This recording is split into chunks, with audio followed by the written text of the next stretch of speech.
कोई तहरीक हमारी मुर्तद होने वाली बेटियों को बचा नहीं पाएगी। उसके लिए हर माँ बाप को आगे आना होगा, अपने घर में इस्लामी कल्चर बनाना होगा, अपने बाल बच्चों के दिल दिमाग में इस्लाम की अजमत बैठानी होगी, अपने बाल बच्चों के सामने हुजूर की हयात तैयबा को बयान करना होगा, औलिया और सालिहीन की ज़िंदगी का मुताला करना, औलिया और सालिहीन की ज़िंदगी बताना होगा। अब ज़रा गौर से देखिए कैसे हालात थे, कैसे लोग थे, किस तरह से जीते थे।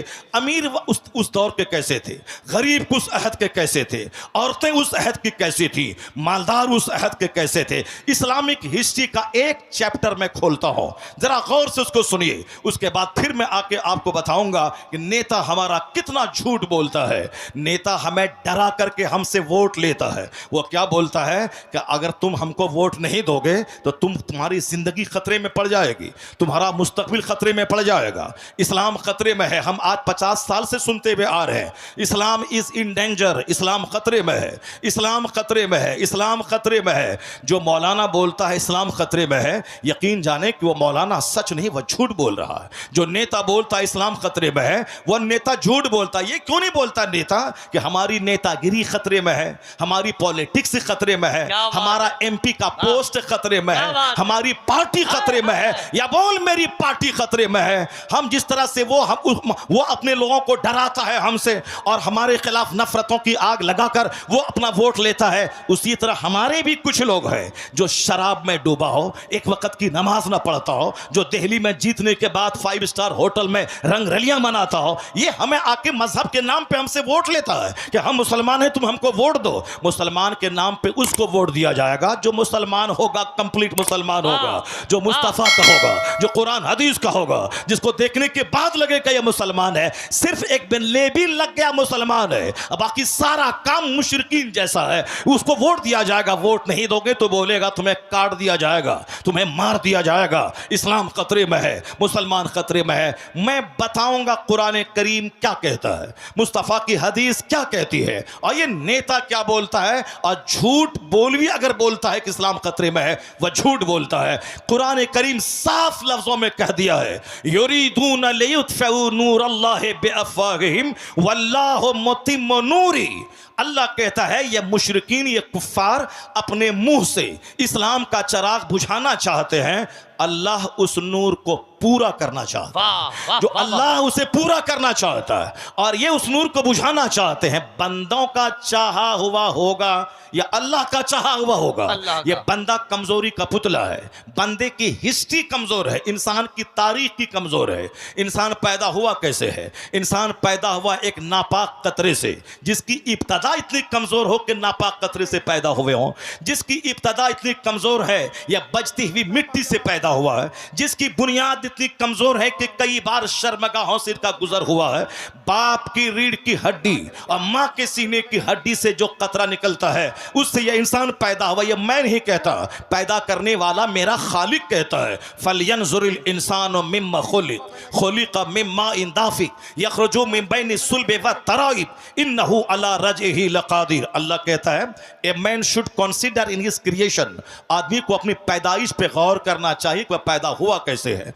अल्लाह कहता है वह पानी का कूदता हुआ कतरा मनी का, जो बाप की रीढ़ की हड्डी से निकलता है, मां के सीने की हड्डी से निकलता है, और वह बच्चादानी में पहुंचता है, और 4 महीने तक वह ब्लड वह नुत्फा अपनी असल हालत पे रहता है। अगले 40 दिन तक, अगले 40 दिन में वह लोथड़ा बनता है, अगले 40 दिन में ढांचा तैयार होता है, अगले 40 दिन के बाद उसमें जान डाली जाती, 120 दिन के बाद उसमें जान डाली जाती है।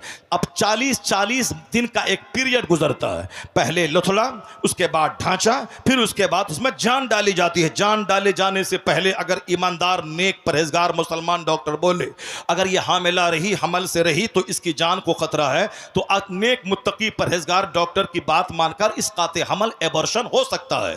लेकिन अगर जान डाल दी गई फिर किसी की बात नहीं मानी जाएगी। 4 महीने के बाद कोई एबॉर्शन अगर करता है वह उस बच्चे का कातिल और मर्डरर ठहरता है। तो एक नापाक कतरे से ये इंसान पैदा हुआ है। अब पैदा होता किस रास्ते से है वह सबको मालूम है, और वह नुत्फा जाता किस रास्ते से है वह सबको मालूम है। ये पूरी कहानी कुरान में 2, 4, 10 जगहों पे बयान किया गया है। ये बयान क्यों किया गया है? सूफिया कराम कहते हैं लोगों का मजाज है, जब जवानी मिली मगरूर हो गया, दौलत मिली घमंडी हो गया, छोटा सा घर कच्चे का पुख्ता बना दिया, अब वो साहब समाज में अपने आप को सबसे बड़ा समझने लगा।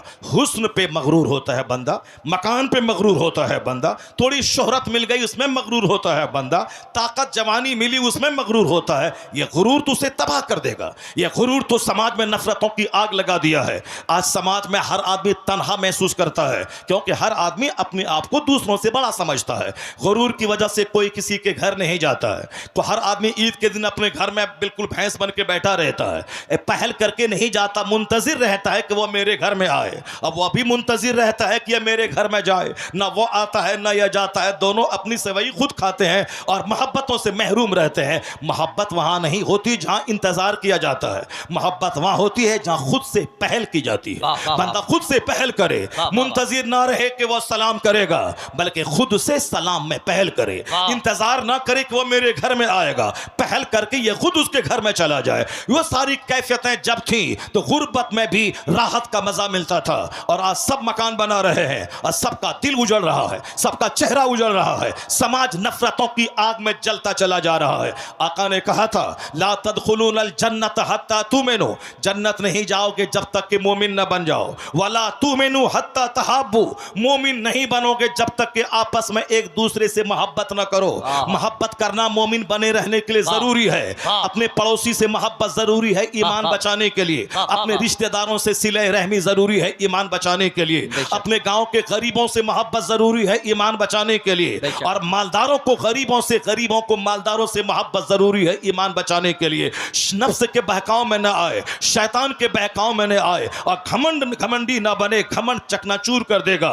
इन अल्लाह ला युहिब्बुल मुतकब्बिरीन, अल्लाह मुतकब्बिरीन को दोस्त नहीं रखता है। तो घमंड यह है कि हम उसके पास न जाए, वह मेरे पास आए, यह घमंड है। और अखलाक क्या है? वो आए ना आए मुझे जाना है, वह सलाम करे ना करे मुझको सलाम करना है। वह मेरे जनाजे में आए ना आए, हम उसके घर में कोई जनाजा हो मैं जाऊंगा, मेरे बीमार पड़ने के बाद मजाद पुरसी को आए ना आए मुझको जाना होगा। यह है नफरतें मिटाने का फॉर्मूला।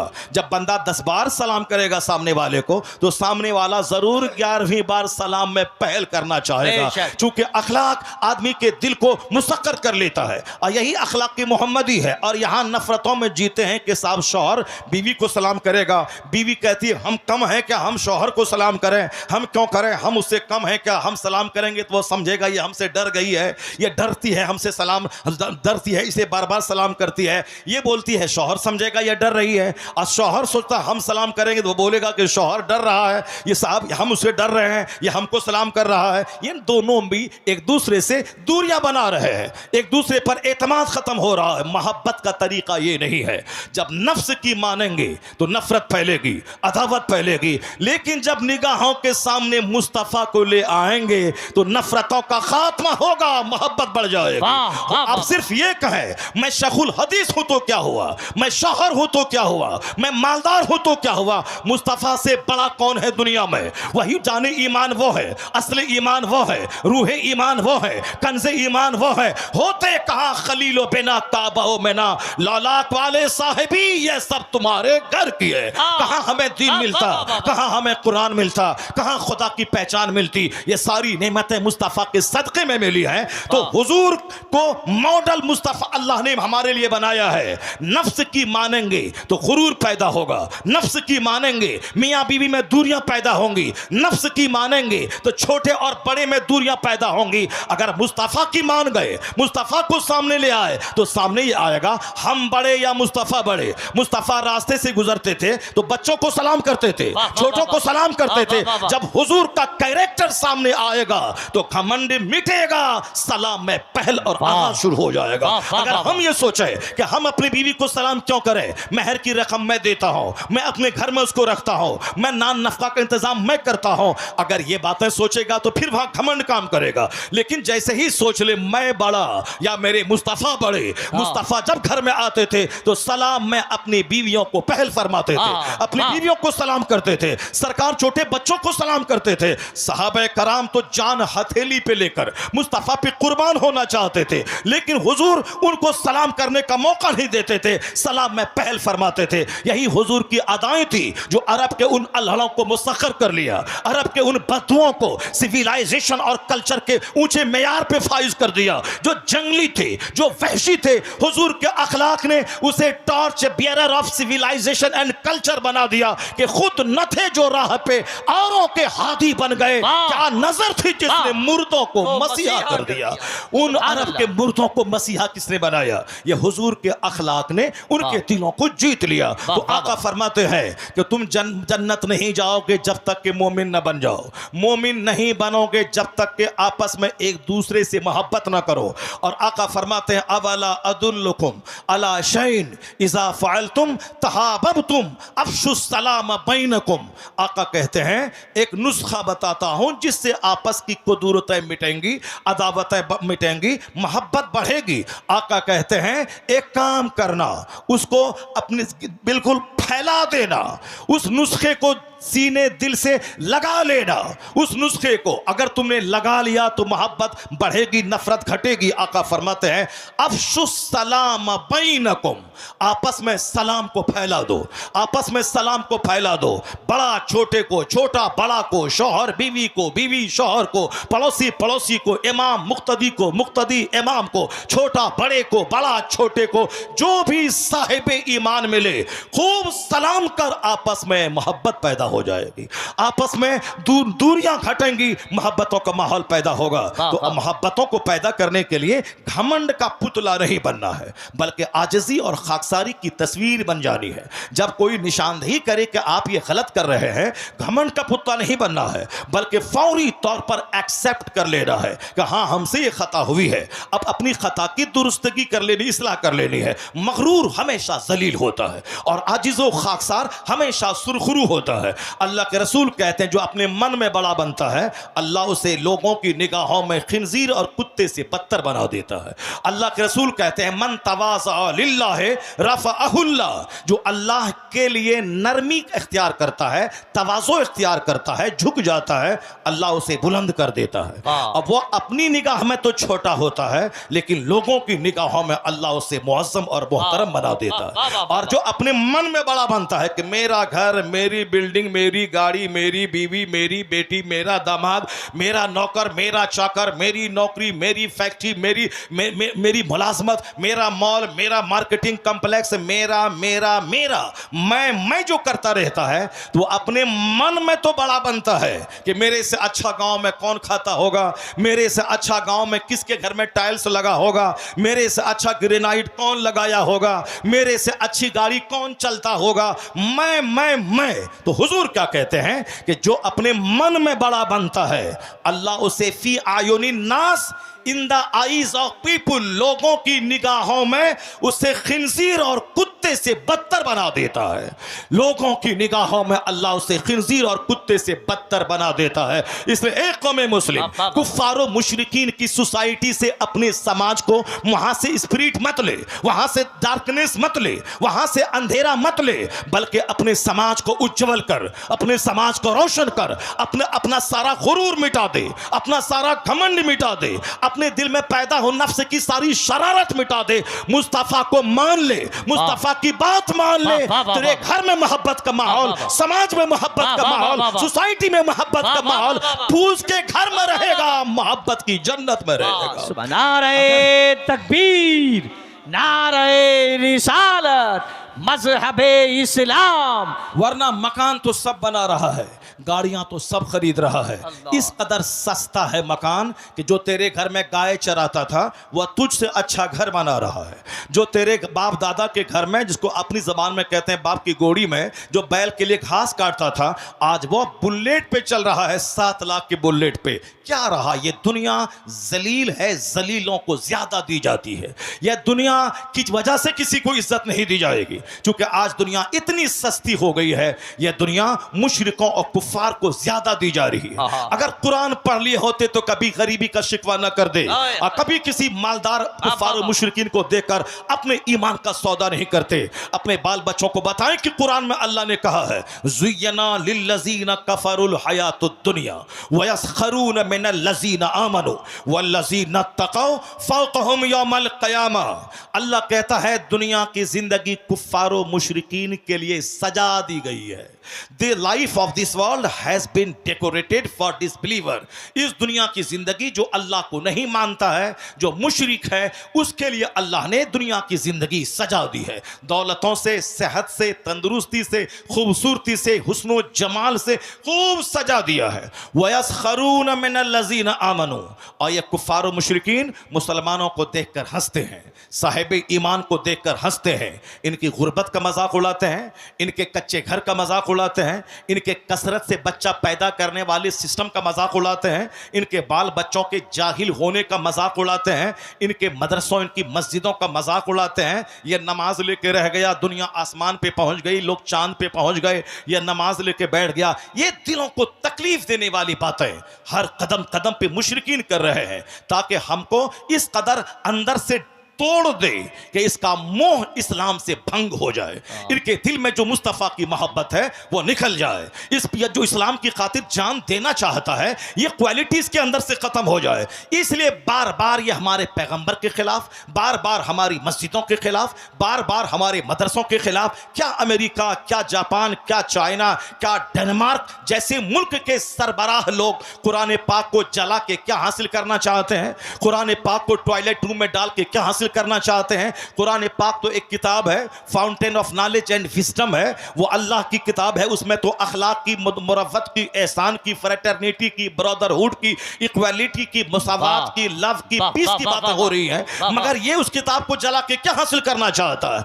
अलबत्ता ए मुसलमान, मैं आपसे कहना चाहता हूं, ये चंद कम पढ़े लिखे लोग अगर आपके कुरान के खिलाफ, आपके पैगंबर के खिलाफ बोलता है तो आपको नर्वस होने की कतई कोई जरूरत नहीं है। इनके पास इल्म नहीं है, यह नफरतों का चश्मा पहन के बोलते हैं। 7 समंदर पार का एक बहुत बड़ा रहनुमा, एक बहुत बड़ा राइटर, एक बहुत बड़ा पढ़ा लिखा आदमी वो क्या बोलता है? जिस 7 समंदर पार से हवाई जहाज मिलता है, जिस 7 समंदर पार से माइक्रोफोन मिलता है, जिस 7 समंदर पार से मोबाइल, लैपटॉप, कंप्यूटर, ये सारी चीजें हिंदुस्तान का कोई बहादुर नहीं बनाया है। यह सारी चीज़ें अमेरिका और यूरोप से आ रही हैं, क्योंकि हिंदुस्तान के लोगों को आपस में लड़ने से फुर्सत नहीं है, इसको टाइम बर्बाद करने से फुर्सत नहीं है। उसके नज़दीक एक एक मिनट कीमती है, तो वो मेहनत क्या, दिमाग जला या माइक्रोफोन दे दिया। अब दुनिया के करोड़ों लोग माइक्रोफोन से फ़ायदा उठा रहे हैं। जो आवाज़ 50 कदम तक नहीं जा सकती थी, 2 किलोमीटर दूर तक आवाज़ पहुँच रही है। यह बनाने वाला कौन है? मुसलमान नहीं, 7 समंदर पार का क्रिश्चियन है, यहूदी है। हवाई जहाज़ अमेरिका के 2 भाइयों ने दिया है, टेलीविजन जेल बेयर्ड ने दिया है, यह मोटर कार जो टेम्पू से लेकर ट्रेन और प्लेन तक में जो मोटर इस्तेमाल होता है, इसको हेनरी फोर्ड ने दिया है। ये सारी चीजें वहीं से आ रही है। तो वहां का एक दानिश्वर हिंदुस्तान के बहुत सारे दानिश्वरों से के मुकाबले में बहुत बड़ा होता है। भले ही हमारा मुल्क हिंदुस्तान है, हम इस मुल्क से जर्रे जर्रे से प्यार करते हैं, अलबत्ता जो क्वालिटी है उसको तो मानना पड़ेगा, जो हमारी कमजोरी है उसको तो मानना पड़ेगा। अब हमारा बेटा वह बंदर है, हमारा बेटा छुछंदर है, चपरासी भी नहीं बन पाया। वह घूमता रहा, इधर उधर मुंह देखता रहा, वह चपरासी भी नहीं बना। अब तो बाप तो कहेगा कि बेटा हमारा बंदर लग रहा है। अब एक बाप दिन भर में 50 बार अपने बेटे को बंदर बोलता है, छुछंदर लग रहा है, बंदर लग रहा है। यह बाप का दिल जलता है कि दूसरे के बेटा लॉयर बन गया, बैरिस्टर बन गया, साइंटिस्ट बन गया, प्रोफेसर बन गया, वैज्ञानिक बन गया, और हमारा बेटा बंदर और छुछंदर बन गया। यह बाप का दिल जलता है, तब वह अपने बेटे को बंदर छुछंदर कहता है। तो अब ऐसा नहीं कि साहब हमको अपने बेटे से नफरत है, हमें अपने बेटे से नफरत है, हमें अपने बेटे से दुश्मनी है। ये दुश्मनी में नहीं, ये प्यार से बोल रहा है कि वो बैरिस्टर बन गया, तुम हमारा लाल, तुमको बैरिस्टर बनना था, तुम बंदर बन के रह गए। इसी तरह से हिंदुस्तान में अगर मैं ये बातें कहता हूं कि हमारे लोग नफरतों में जीते हैं, वक्त बर्बाद करते हैं, 3 घंटे सिनेमा हॉल में रहना, ये किस कदर अनफॉर्चुनेटली बदकिस्मती की बात है। मस्जिदों में 5 मिनट तकरीर तकरीर लंबी हुई तो बोझ मालूम होता है, जलसे में 10 मिनट खिताब लंबा हुआ उलझन होने लगती है। ये 3 घंटा पैसा देकर आंख का जना जो नंगी औरतों को देख के होता है, उसका कोई मलाल नहीं है। ये बताइए क्या हवाई जहाज ये दे पाएगा 3 घंटे फिल्म हॉल में गुजारता हो? ये कोई बड़ा काम कर पाएगा? नहीं, बड़ा काम वो करेगा जो एक एक मिनट को कीमती समझेगा, जो एक एक मिनट को अपने प्रेशियस समझेगा। और ये फॉर्मूला किसी के पास नहीं है, यहूदी के पास नहीं है, मगर वह एक एक मिनट का सही इस्तेमाल करता है। और हमारे पास वह फॉर्मूला आज 1400 साल से मौजूद है कि अगर अब आने वाले 2 महीने के बाद रमजान आ रहा है, सहरी का टाइम 3:50 आखिरी टाइम है, तो 3:50 से पहले बीवी हलाल है, दाना हलाल है, पानी हलाल है। और 3:51 के बाद अब वह दाना मेरे लिए हराम हो गया, पानी पीना मेरे लिए हराम हो गया। तो अब ये बताएं कि 1 मिनट पहले हलाल, 1 मिनट के बाद हराम। अगर 5:50 पे इफ्तार का टाइम है तो पानी पीना 5:50 तक हराम। अब 5:51 पे पानी हलाल, अब वह साफ दाना हलाल। 1 मिनट पहले हलाल, 1 मिनट बाद हराम, 1 मिनट पहले हराम, 1 मिनट के बाद हलाल। कभी तुमने सोचा कि साहब ज़कात साल भर गुजर जाए तब ज़कात फर्ज होती है? हमारे पास 1 करोड़ रुपए है, 2.5 लाख ज़कात फर्ज उस वक्त होगी, ज़कात फर्ज होगी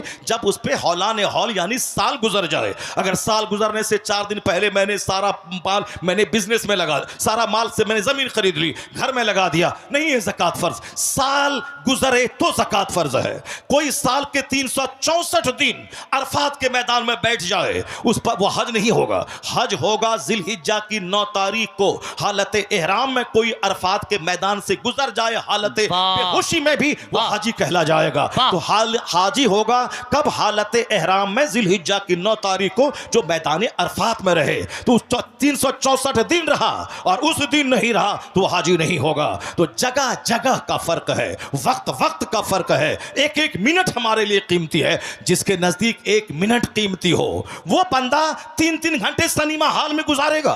वो बंदा रात के 2-4 घंटे तक मोबाइल लेके फ्री फायर और गेम पबजी खेलेगा।